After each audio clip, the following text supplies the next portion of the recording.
The biggest painful thing I would say that I have been through that has shaped me into who I am today is the death of my sister. So she was 42 years old when she died of cancer, diagnosed when she was in her early 20s and was given 6 months to live at the time. She was pregnant with my nephew and was told that if she didn't abort the baby that she wouldn't survive.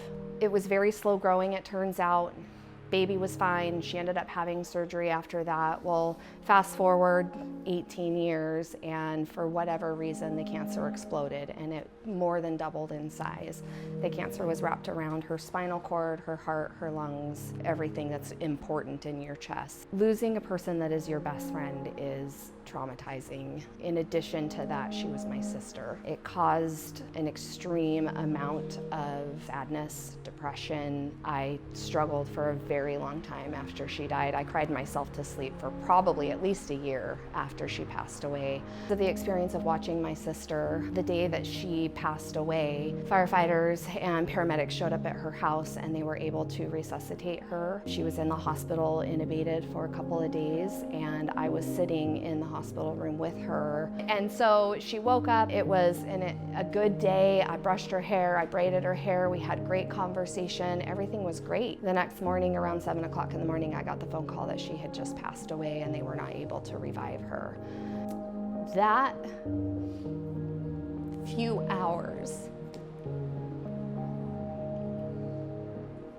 that those firefighters and paramedics gave to me was something that I very much wanted to be able to give back to other people. I had already been looking into getting into emergency services. I kind of had it in the back of my head that maybe someday I would be a paramedic or an EMT or something. I've been working in medicine the majority of my life. And that experience really changed the direction of my life in so many ways, not just the way that I treat people, but also my desire to want to be able to give that to other families if the opportunity arose. So I ended up going through firefighting academy, I got my EMT, and I've been working in the field for about 9 years now. I work hard we work hard to do whatever we can in my line of profession to help people, and this being able to give back to people I think helps a lot with my wounds that I have from the experience that I went through. I would say part of what I do that's painful is the job that I do. I see things every single time I go to work that are not easy to see. I see people on their worst days and do what I can to mitigate that and to help. I try really hard to ensure that every interaction I have is a good interaction, whether or not we're able to save the person, that the family can see it as a good interaction. It's not the easiest thing to do,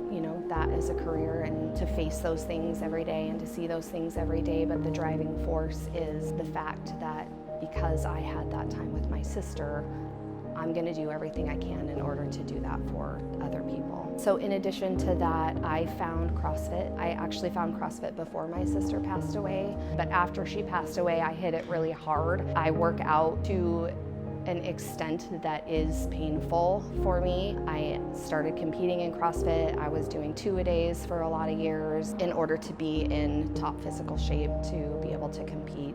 I have started cold water therapy, which has been incredible for me. Every time I go to do it, I look at that tub and I don't want to get in there. My brain is trying to talk me out of it so hard, having to psych myself up and go ahead and just do the hard thing, just get in there and do it, because every time after I do something that is painful or difficult for me to do, I end up feeling better afterwards. And with that, I see a change in my mental health. It makes a huge difference for me when I push myself to an extreme level where my body wants to quit, my brain wants to quit, but my body continues to go. And when I'm done, it's amazing the feeling that I have knowing, wow, I just did something really hard and I got through it. And I think that that's a message that's important for everybody to realize, like, whatever your hard thing is, even if your hard thing is just waking up and getting out of bed every day, that hard thing, if you just push through and you do it, you're going to be stronger and you're going to feel so much better about it.